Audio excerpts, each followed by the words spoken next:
Garantias. Todos nós gostamos de garantias, não é certo?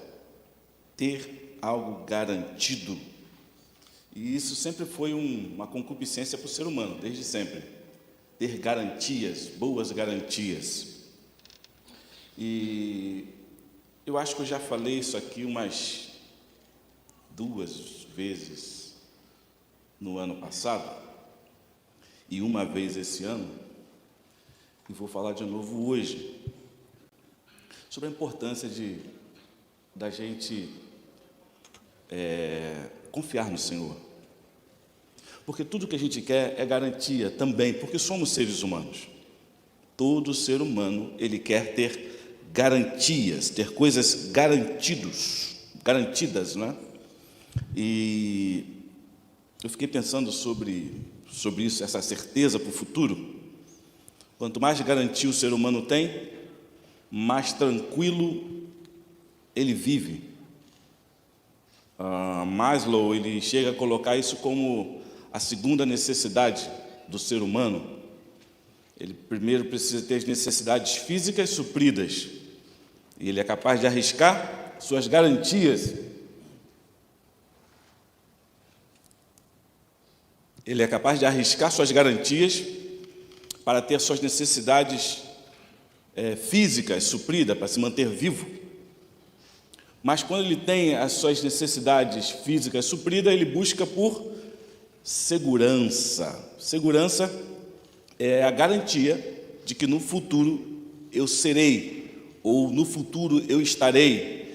A certeza de que eu terei no futuro algo perene, algo constante. Segurança é um desejo de garantias. Eu quero saber o que vai acontecer amanhã, eu quero saber o que vai acontecer daqui a um ano. Isso sempre foi uma preocupação. E como uma preocupação, o ser humano ele é movido por essas preocupações, não é?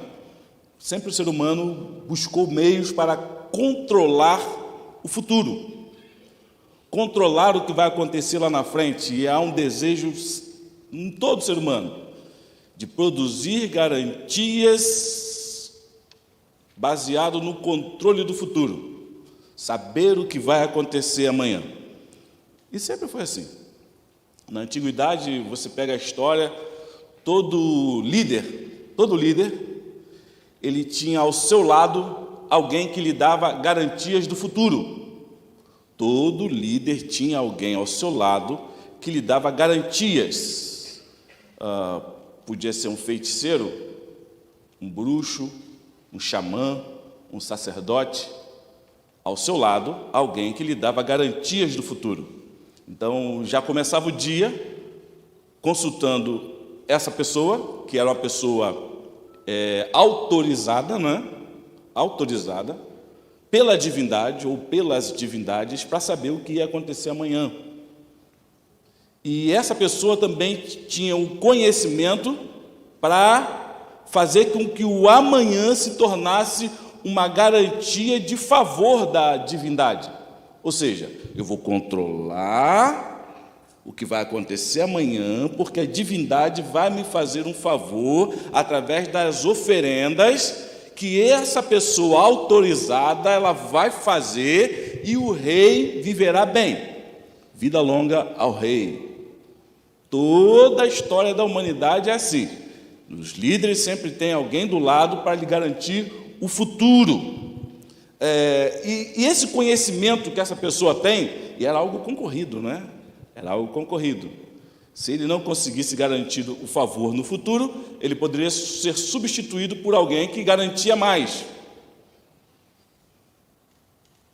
E às vezes nos confrontos, nas batalhas, quando um rei era vencido numa batalha, ele buscava uma forma de conseguir alguém que conseguisse controlar a divindade do outro povo para quem ele foi derrotado. Então, o mercado do controle da divindade, né, era um mercado aquecido. Sempre foi um mercado aquecido na história da humanidade. Ter alguém que controle os deuses. Uau! O controle dos deuses. O ser humano sempre quis controlar os deuses.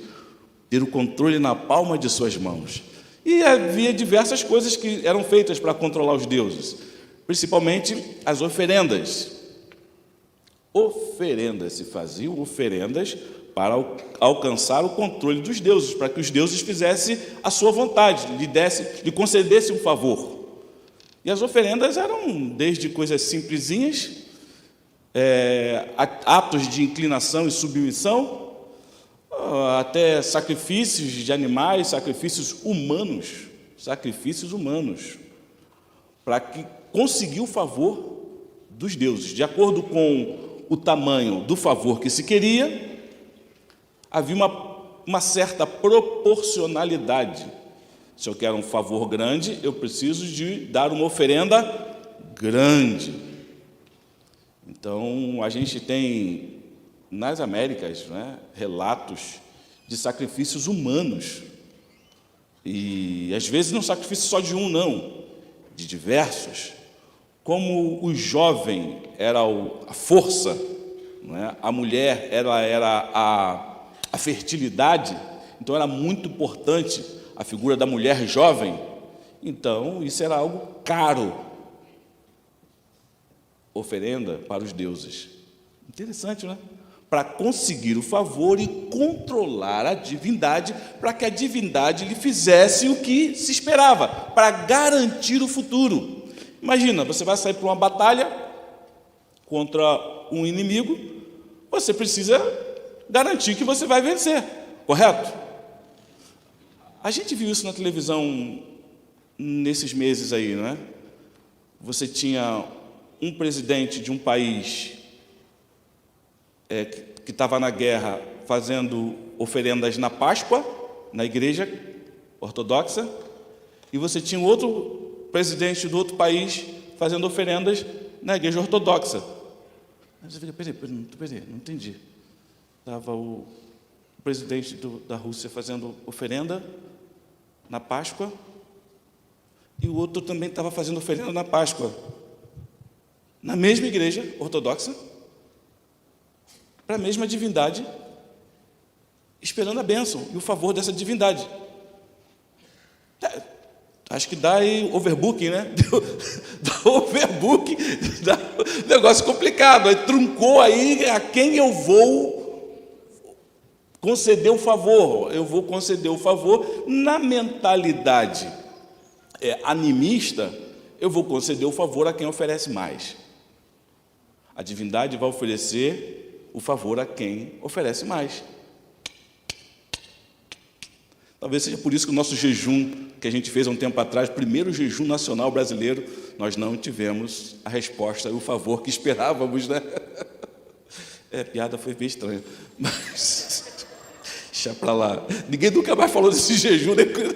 Esquece isso aí, gaveta, essa história aí, que depois a gente faz outro melhor, né? Mas essa necessidade, desejo de controlar a divindade está presente, irmãos, o tempo todo. Você é ser humano, você tem o desejo de controlar. Então, eu preciso saber o que a divindade gosta, o que ela quer, o que lhe concede brilho. Brilho, o que faz ela resplandecer. O que eu vou fazer para engrandecer essa divindade? A gente é cristão e segue o que a Bíblia diz, e na Bíblia, desde o tempo judaico, a Bíblia diz que isso se chama glória. Glória, a palavra glória significa resplendor, né? Então eu tenho que fazer oferendas que dê glória, brilho, que exalte, né?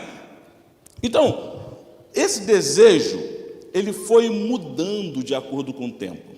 Nos últimos tempos, a gente está vivendo a época da tecnologia, né? Então, na época da tecnologia, mudou um pouco. A gente faz o quê? Lembra, um tempo atrás, a gente ia sair, a gente via o jornal. Eu era garotinho, todo mundo passava na banca antes de ir para o trabalho. O pessoal que é novo não sabe, os adolescentes eles não sabem o que é isso. Jovens, alguns jovens também não sabem o que é isso. Mas o pessoal, antes de ir para o trabalho, passava na banca e comprava o jornal. Quem não podia comprar o jornal, ficava lá olhando as manchetes. Ficava uma galera em frente às bancas. Tinha banca de jornal, coisa que está acabando, banca de jornal, né? Aí o pessoal ficava lá, um montão de gente olhando para ver o que aconteceu, para prever o que vai acontecer. Ou seja, eu estou vendo o que aconteceu para prever o que vai acontecer. Depois vieram os jornais eletrônicos, aí televisão, né? Então, na televisão, a gente vê o jornal, e a gente gosta de ver o último jornal da noite, né? A gente quer ver o último jornal para saber a última notícia, porque eu vou dormir, e quando eu acordo, se eu acordo cedo demais antes do jornal, eu prever o que vai acontecer. E tem gente que já pega o jornal na madrugadinha. Para quê? Para saber se o trânsito está engarrafado, se o metrô está em greve, se o trem está em greve, se vai ter ônibus. Hoje em dia dá para saber se tem tiroteio no caminho, né? Para prever o que vai acontecer.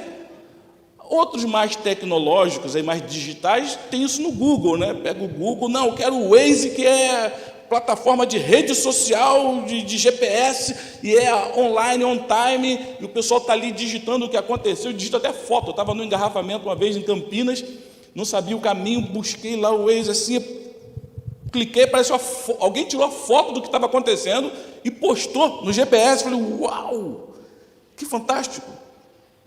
E quando eu peguei a Dom Pedro ali, eu indo para Campinas, de repente o celular começou. Que negócio é esse aqui, gente? Estava me avisando do radar que estava à frente.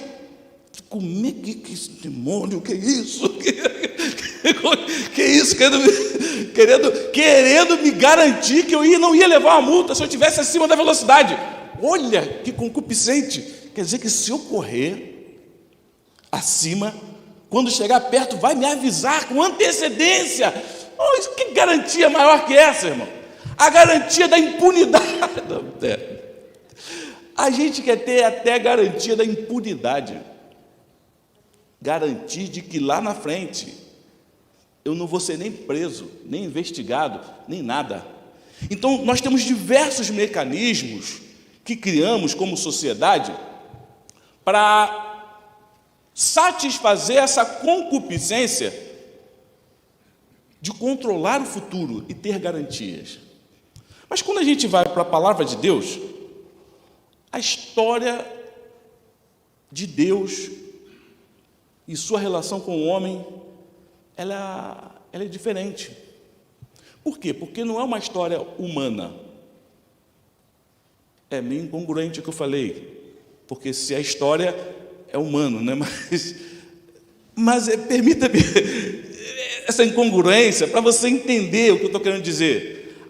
A relação de Deus com o homem não é uma história humana, porque ela não parte do ser humano, mas ela parte de algo anterior. Foi Deus que criou o homem, e foi Deus que veio relacionar-se com o homem. Então, a história da relação de Deus com o homem é uma história forasteira, é uma história de fora para dentro, e não de dentro para fora. Parece só joguinho de palavra, mas não é. Isso faz toda a diferença. Porque não foi o homem que buscou a Deus, foi Deus que buscou o homem. Deus criou o homem, e o homem peca, cai, se desvia, vai para longe, se esconde. E a primeira pergunta da Bíblia parte de Deus. Lembra qual é a primeira pergunta da Bíblia? Adão, onde tu estás? É Deus que vai em busca do ser humano caído. É Deus que vai restaurar a humanidade caída. Então Deus, ele vem e começa a relação. Quem começa a relação é Deus. Então o começo dessa relação é forasteira, ela é de fora. Não fomos nós que o buscamos, não fomos nós que quisemos, não, pelo contrário. Nosso desejo pecaminoso do coração é nos afastarmos de Deus. Nós não queremos a Deus. O ser humano caído é inimigo de Deus. Mas não tem problema não. Deus também é o inimigo do ser humano caído. A Bíblia diz isso, né? A Bíblia diz isso. Que Deus é inimigo do ser humano caído. Deus não é parça, Deus não é amigão, do ser humano. Deus não compactua com o pecado. A santidade de Deus faz o pecado deteriorar junto ao pecador. O Salmo chega a dizer que O pecador é abominável diante de Deus. Abominável. Os seus atos são abomináveis. E não entendemos por quê. Esse Deus que vê o ser humano como algo abominável, Ele ama. Ele ama algo abominável. A gente consegue entender melhor a parábola do filho pródigo nisso, né? A parábola do filho pródigo, o filho perdido, a moeda perdida e a ovelha perdida. Lembra quando Jesus conta essas três parábolas? A moeda perdida, a ovelha perdida, uma moeda perdida e o filho perdido. Eu me embolei, mas você entendeu, é isso aí. Os três perdidos. E o pai abraça o filho imundo, rasgado, cuidando de porco. Ele estava cerimonialmente imundo, e quem o abraçasse talvez ficasse imundo, mas o pai o abraça, e isso é fantástico, porque quando Deus se aproxima de nós, a luz dele é tão intensa que as trevas se vão. Então essa relação começa a partir de Deus. E tem um texto bem bacana em Deuteronômio capítulo 10. Deuteronômio 10. Acho que vai passar aqui na tela. Deuteronômio, eu estou lendo na NVI, tá? NVI, quem está no digital e consegue mudar a versão, né? Muda aí a versão para NVI, Nova Versão Internacional. Deuteronômio 10, vamos começar do 17. Olha o que diz aqui. Deuteronômio, já saiu do Egito, né? Deus tirou o povo do Egito, e antes de entrar na terra prometida, ele faz um pit stop no Sinai, e lá no Sinai ele dá as regras da lei. Ele faz um pacto com o povo, e lhe dá as leis. Deuteronômio 10, a partir do 17, diz assim: pois o Senhor, o seu Deus, é o Deus dos deuses, e o soberano dos soberanos. Uau, isso é... Poxa, vale um glória, né? Fosse na internet, vale um joinha, né? Poxa, gente. Pois o Senhor, o seu Deus, é o Deus dos deuses e o soberano dos soberanos, o grande Deus, poderoso e temível, que não age com parcialidade, nem aceita. Precisava falar isso? Que deselegante. Eu não aceito suborno. Vamos começar a nossa relação aqui? Imagina Deus falando assim para o ser humano, né, para o povo dele. Vamos começar a nossa relação. Eu não aceito suborno. Beleza? Não me vem com ofrendinha. Isso aí você dá lá para os seus deuses lá. Quer ter relação comigo? Relação comigo é assim: eu não aceito suborno. Eu sou o soberano. Se você pensa que os outros deuses são poderosos, eu sou o Deus dos deuses. Eu estou acima de todos os deuses que o ser humano pode criar. Você pensa que os soberanos são os caras que mandam, falam, eu sou a lei. O soberano é assim que diz: a lei sou eu. L'état c'est moi. Ok? Eu sou a lei. Assim diz o soberano. E Deus diz: eu sou o soberano dos soberanos. Se esses caras pensam que pode, é porque não me conhecem. Eu não aceito suborno. Eu faço a minha vontade. E não adianta vir se relacionar comigo achando que pode me controlar. Eu não sou controlado pelos seres humanos. Então, Deus já começa a se distinguir entre os outros deuses que o povo conhecia. Eu sou outro, tá? Eu sou outro. Eu não faço parte da história de vocês. É a história de vocês que faz parte da minha história. E isso para a gente é legal, porque o que ele vai dizer para frente, vamos lá, versículo 18.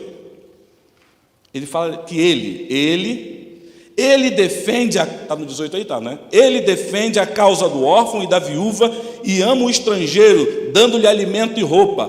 Amem os estrangeiros, pois vocês mesmos foram estrangeiros no Egito. Tema o Senhor, o seu Deus, e sirvam-no. Isso aqui é legal. Vocês devem me servir. Apeguem-se a Ele e façam o seu juramento somente em nome dEle. e seja Ele o motivo do seu louvor, pois Ele é o seu Deus, que por vocês fez aquelas grandes e temíveis maravilhas que vocês viram com os próprios olhos. Os seus antepassados que desceram ao Egito eram 70 ao todo, mas agora o Senhor, o seu Deus, os tornou tão numerosos quanto as estrelas do céu. Quem está no controle sou eu. E vocês vivem para me adorar, para me louvar. Então, para o ser humano caído, não funciona, irmão. Porque quer dizer que eu tenho que ser seu capacho? Quer dizer que é assim, eu tenho que me humilhar, e você é o grande, é isso? E eu? Onde fica o meu ego nessa história? A minha vontade, os meus desejos, porque eu também tenho desejos. O ser humano caído pensa assim. Interessante, né? Ele não consegue entender que Deus é Deus. Deus está dizendo aqui, tudo veio de mim. Eu sou Deus. Acima de mim não há outro. Diante da divindade, irmãos, diante de Deus, o que o ser humano pode fazer?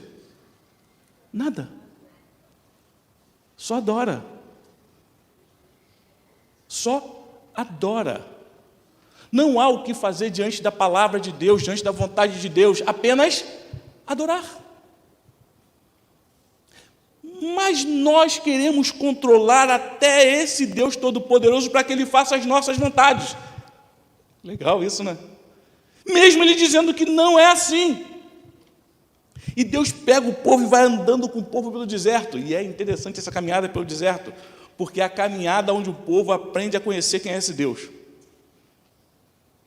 Vamos caminhando. A viagem podia ser curtinha, 7 a 11 dias aí, mas por causa do desejo de controlar, de fazer a sua própria vontade, demorou 40 anos.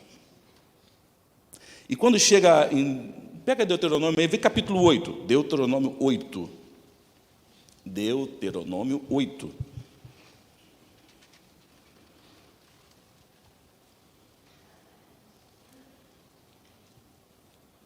Encontrou? Isso aí.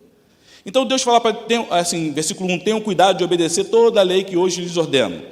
Ok? Versículo 2, ele vai dizer assim, no versículo 2, lembre-se de como o Senhor, seu Deus, os conduziu por todo o caminho no deserto, durante esses 40 anos.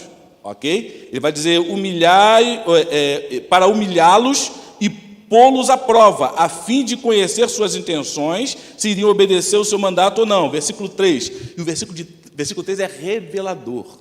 Diz, assim, Ele, Deus, né, Ele os humilhou e os deixou passar fome. Como é que é? Deus começa a relação com o povo no deserto. E no deserto Deus começa a humilhar o povo e deixa passar fome. É o que está dizendo aqui.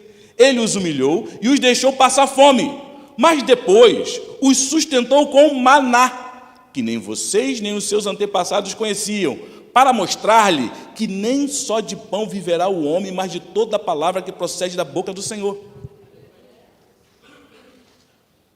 Eu deixei vocês passarem necessidade para vocês aprenderem a confiar em mim. Saber que eu sou capaz de prover a sua necessidade. Mas era só maná, né? Maná de manhã, maná à tarde, maná à noite, maná. Me lembrei até dos Muppets, maná. Maná, era só maná. Era só maná. E os caras cansaram de maná. Gente, imagina. Você acorda de manhã, está lá o maná. O que você fez para aquilo aparecer? Se você comer, você fica vivo. Devia ter todos os nutrientes, devia ser melhor que Centrum. Tinha todos os nutrientes necessários para você permanecer vivo. Saudável. E o que os caras falaram? Mas a gente queria uma picanha, a cebola do Egito, lá a gente tinha picanha, fazia um churrascada, levava chicote nas costas, mas a gente parava lá, fazia um churrasco na laje maneiro. Não tem um churrasquinho na laje? É maná. E os caras não conseguiram entender isso. Deus estava provando o povo para que o povo entendesse que ele era suficiente para mantê-los vivos. Versículo 4 diz assim: as roupas de vocês não se gastaram e os seus pés não incharam. Mulheres, olha aí, hein? Ó, que chique, hein? Boicoté é nada, não fala com esse treco aqui, olha só, ó. As roupas não se gastaram, e as mulheres não gostam, tem que trocar de roupa sempre, ganhar uma roupa nova lá na feirinha. As roupas de vocês não se gastaram e os pés não incharam durante esses 40 anos. O alimento lhes deu saúde. Saúde! Deus manteve o povo com saúde durante esses 40 anos. Versículo 5: saibam, pois, em seu coração que assim como o homem disciplina o seu filho, da mesma forma o Senhor, seu Deus, os disciplina. Versículo 6: obedeçam aos mandamentos do Senhor, o seu Deus, andando em seus caminhos, dele tendo temor.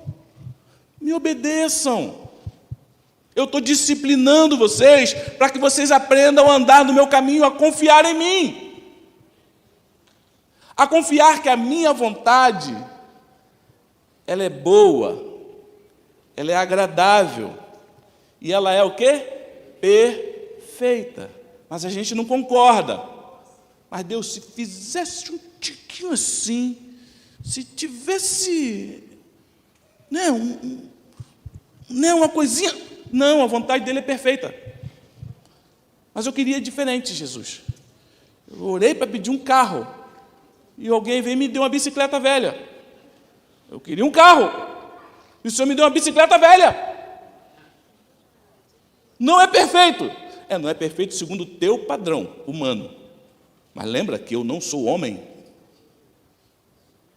E lá no final, onde você quer chegar, eu já estou lá. E eu sei onde isso vai dar.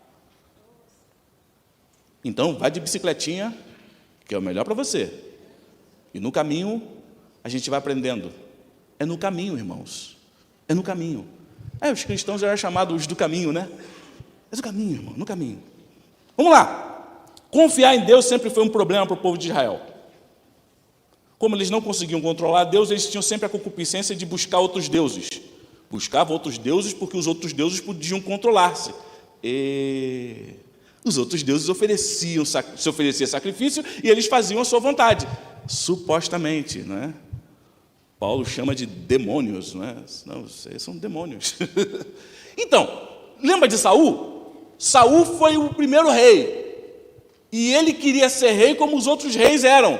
E o povo queria que Saul fosse rei como os outros reis eram. E os outros reis ofereciam sacrifícios à divindade para que a divindade fizesse a sua vontade. E Deus tinha lá o profeta lá, né? Samuel. Espera Samuel chegar, Saul não consegue esperar. O que Saul faz? Eu sou soberano. Eu sou soberano, meu amigo. Espera aí, eu vou lá. E pegou e ofereceu sacrifício a Deus, achando que ia controlar Deus. Irmãos, por mais que você possa fazer algo bonito, agradável, legal, bacana, pensando na glória de Deus, mas se isso não for segundo os padrões de Deus, isso é pecado.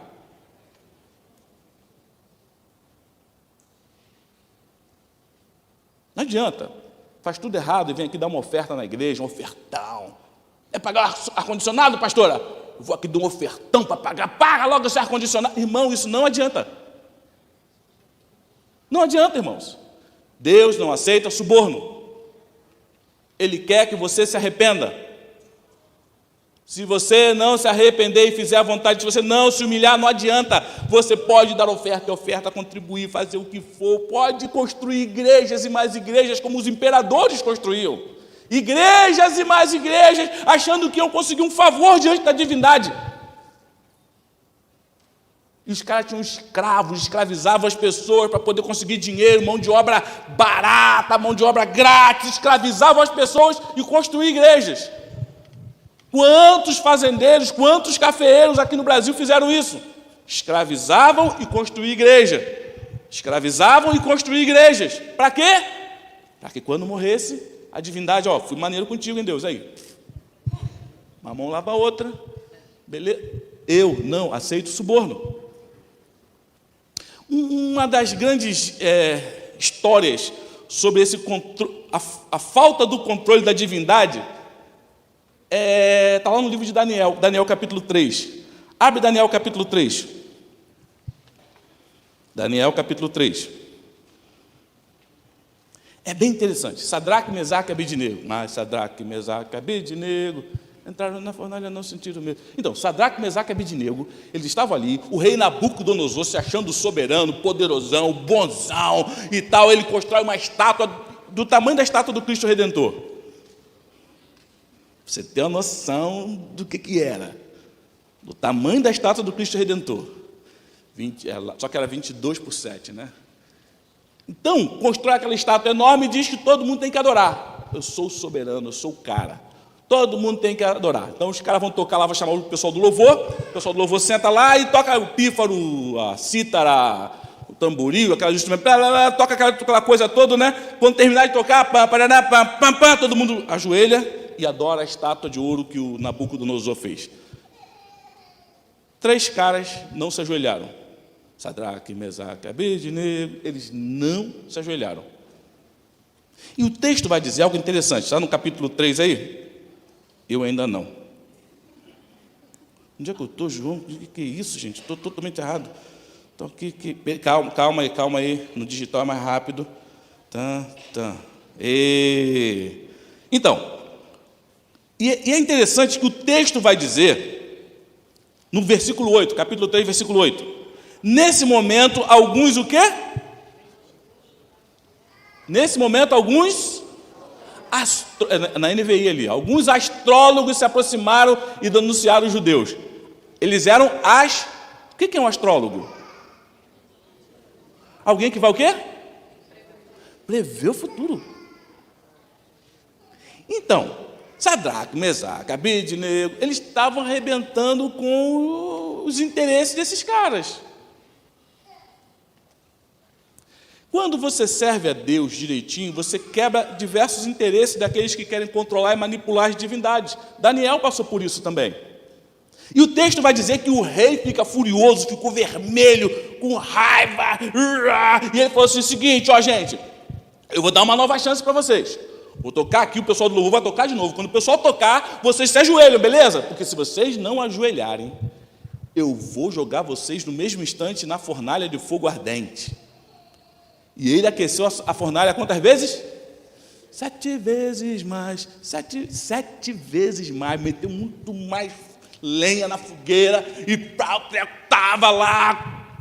Então, aí, ele diz, na hora que vocês ouvirem, vocês vão se ajoelhar e adorar. Versículo 16.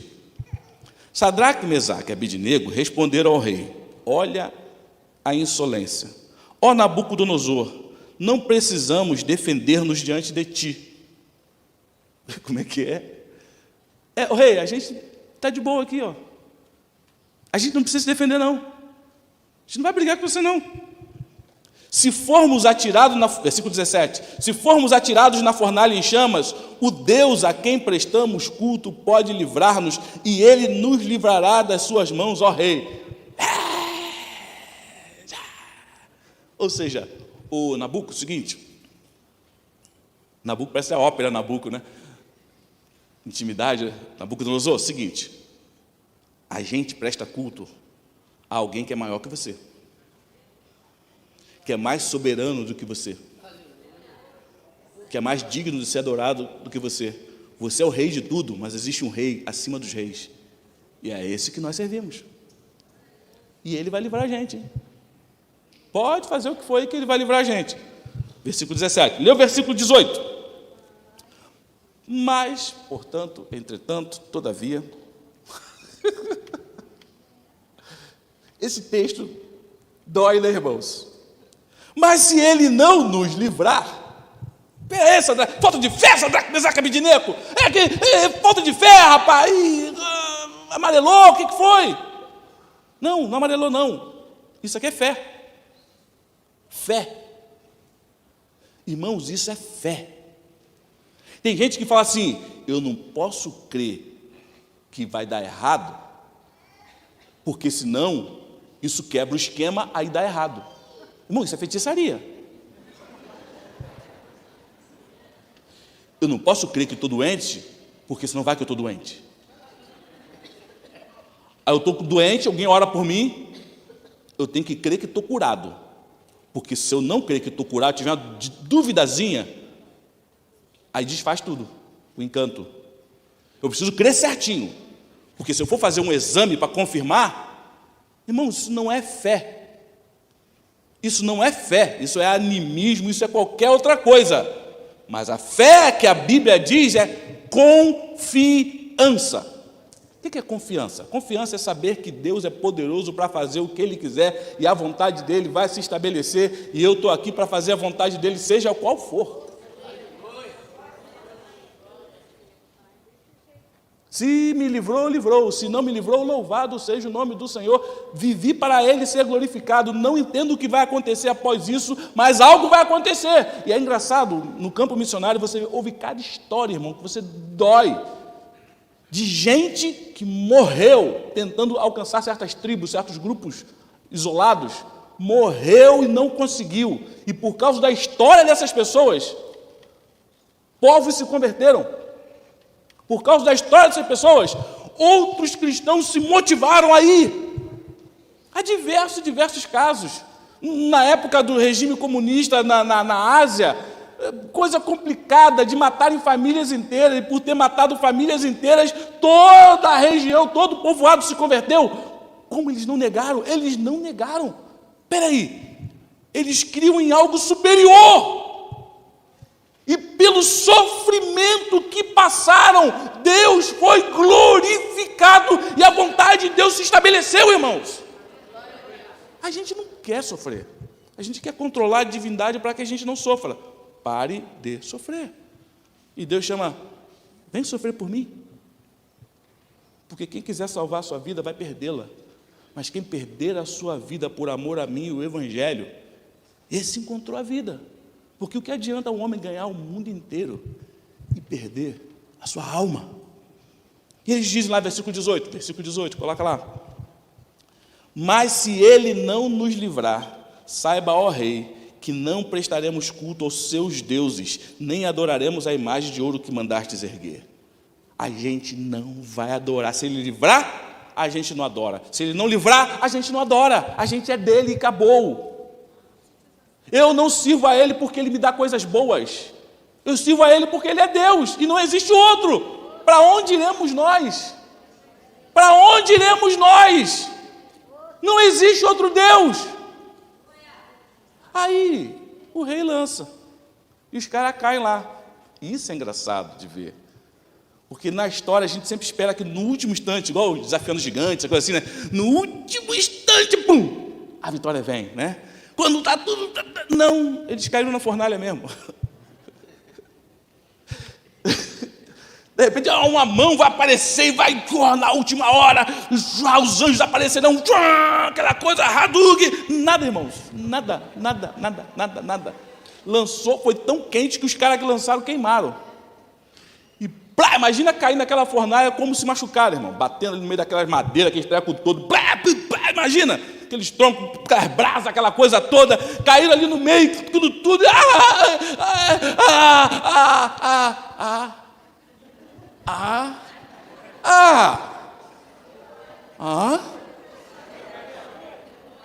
a gente morreu?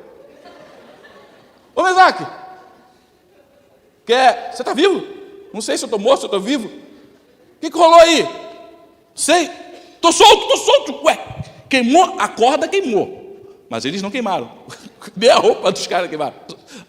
E os caras levantam ele no meio, imagina, irmão. Não sei se eu estou morto, não sei se eu estou vivo, mas eu estou aqui. E o rei olha lá para dentro. Quando o rei olha na fornalha, que louco, gente. Dentro da fornalha tinha outra pessoa, jogou 3 e tinha um outro lá dentro. Irmão, você que foge do sofrimento, irmão, você não vê Deus, irmão. Você não vê Deus porque você quer fugir do sofrimento, irmão. Você não quer que a vontade dele se estabeleça, irmão. É no sofrimento. Vai doer, vai com dor mesmo. Como é que a pessoa fala? Estou com medo, vai com medo mesmo, irmão. Eu não posso ter medo. Deus sabe que você tem medo. Eu tenho que acreditar. Deus sabe que sua fé é pequena. Está querendo enganar Deus? Deus, eu não consigo, não me ajuda a minha fé. Me ajuda que a tua graça venha sobre mim, porque se a tua graça vier sobre mim, eu vou conseguir. Tenho que acabar. Meu Deus, que horas é essa, gente? João 15, vai comigo lá em João 15 para acabar. João 15. Lembra de João 15? Gente, que loucura, como é que vocês me deixam passar esse horário?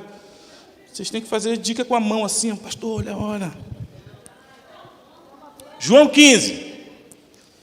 Vamos começar no versículo 5. João 15, 5.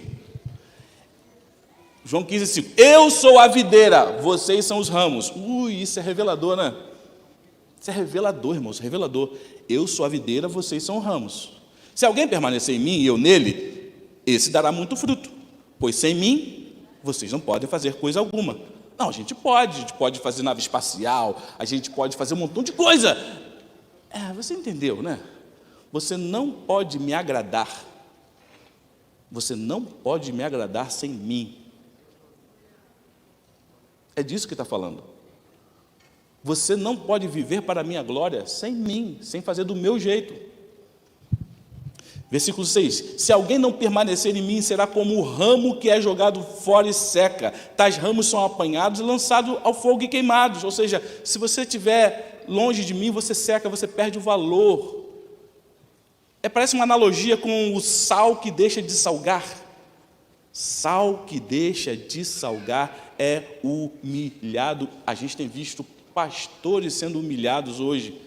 Nunca na minha história, irmão, de crente velho, pastor era tratado com honra quando eu era gurizinho. O pastor, porque era alguém de Deus, irmão. Hoje, você compra 7 pastores por R$10 ali na Rua da Feira. Promoção na banca ali da Citicol, na banquinha da Citicol. Se deixa de salgar, se está longe de mim, perde valor, seca, jogado fora, queimado. Versículo 7. Se vocês permanecerem em mim, as minhas palavras permanecerem em vocês, pedirão o que quiserem e será concedido. Peraí, como é que é? Peraí, isso aqui é a lâmpada do ladinho, a lâmpada. Se eu permanecer no Senhor, posso pedir o que quiser. Como é que eu sei que eu permaneço nele? É quando eu quero fazer a vontade dele, não a minha.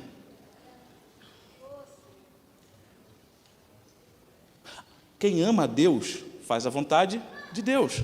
Versículo 8. Meu Pai é glorificado, resplendor, né? Meu Pai é glorificado pelo fato de vocês darem muito frutos, e assim serão meus discípulos.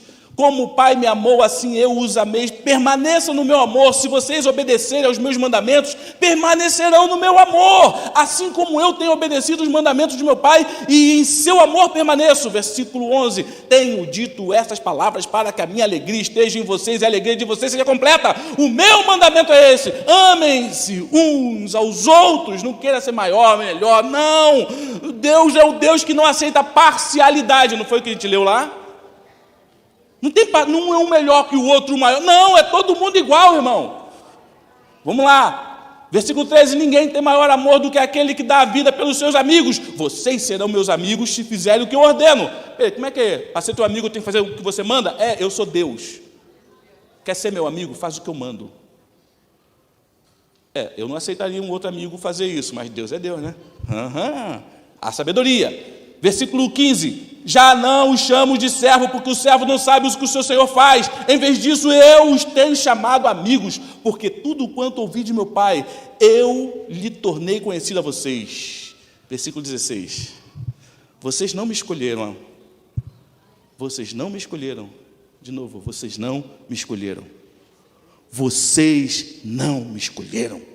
Vocês eram escravos do pecado, vocês estavam na manguaça, alguns de vocês estavam nas drogas, alguns de vocês estavam no adultério, alguns de vocês estavam na macumbaria, na curimba, alguns de vocês estavam num montão de coisa, fazendo um montão de coisa errada, achando que eram felizes, enchendo mesa de garrafa de cerveja. Felizes, vocês não me buscaram, vocês não me escolheram, mas eu escolhi para irem e darem fruto, e o fruto que permaneça, a fim de que o Pai conceda a vocês o que pedirem em meu nome. Esse é meu mandamento: amem uns aos outros. Quero chamar o pessoal do louvor aqui, porque a nossa fé precisa crescer, irmãos.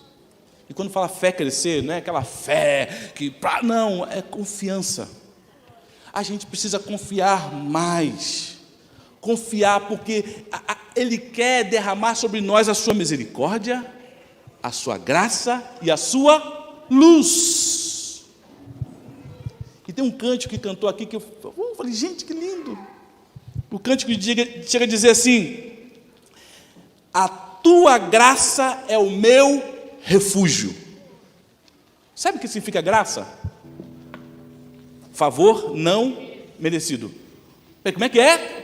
Peraí, o ser humano não faz sacrifícios para buscar o favor da divindade? O nosso Deus é no mundo inverso. Não há nada que você faça que possa me agradar ao ponto de eu fazer alguma coisa por você. Toda vez que eu faço por você, é graça, porque você não merece. Não há nada que você faça que você chegue a merecer algo de mim. Eu faço porque eu te amo. Assim como um pai, o filho pinta e borda.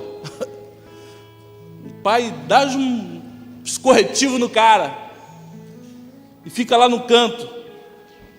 Mas depois ele passa na rua, vê uma blusa maneira e fala: poxa, essa blusa vai ficar legal nele, hein? A miserável fez e aprontou comigo. Aí o pai fica naquela luta, né? Compra ou não compra esse treco? Pô, mas ele ia gostar, né? Cara, imagina Deus, né? Eles não merecem, mas eles precisam. A graça de Deus é derramada sobre você, não é porque você merece, não é porque você fez um sacrifício, me humilhei e deu um ofertão. Nada, irmão. Ele dá porque Ele te ama, porque você precisa.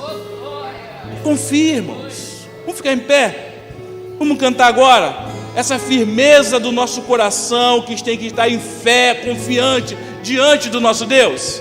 Canta junto aí com o pessoal do louvor. Jesus maravilhoso és, minha inspiração a prosseguir. E mesmo quando tudo não vai bem, eu continuo olhando para ti, pois sei que tu tens o melhor para mim. Há um segredo no teu coração, dai-me forças para continuar, guardando a promessa em oração. Firme, ó Deus, está o meu coração, firme nas promessas do Senhor. Continuo olhando para ti, e assim eu sei que posso prosseguir.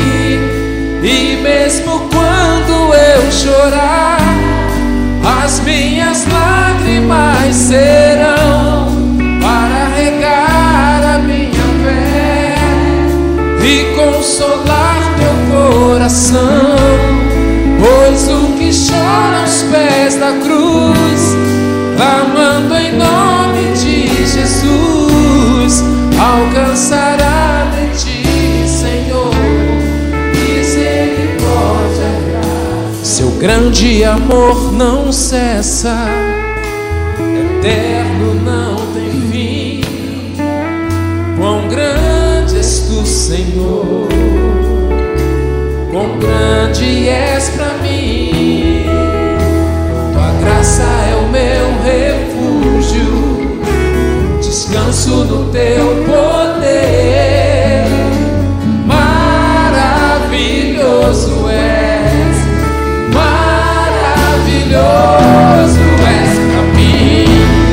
Firme, ó Deus, está o meu coração, firme nas promessas do Senhor.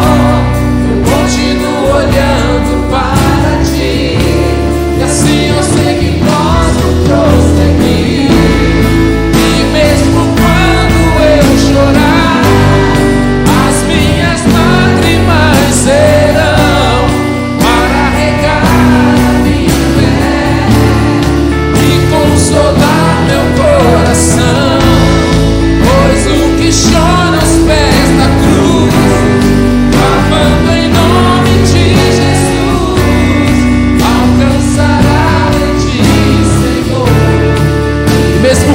chorar,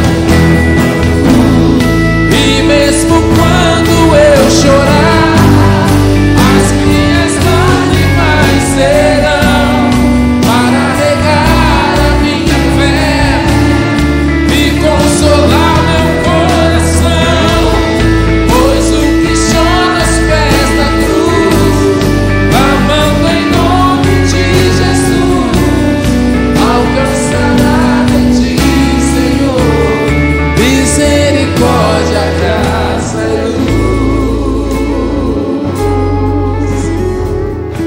Você que foi edificado com essa palavra, você que está passando por aflição e luta, dê o melhor aplauso que você puder ao Senhor. Aleluia! Louvado seja o nome do Senhor.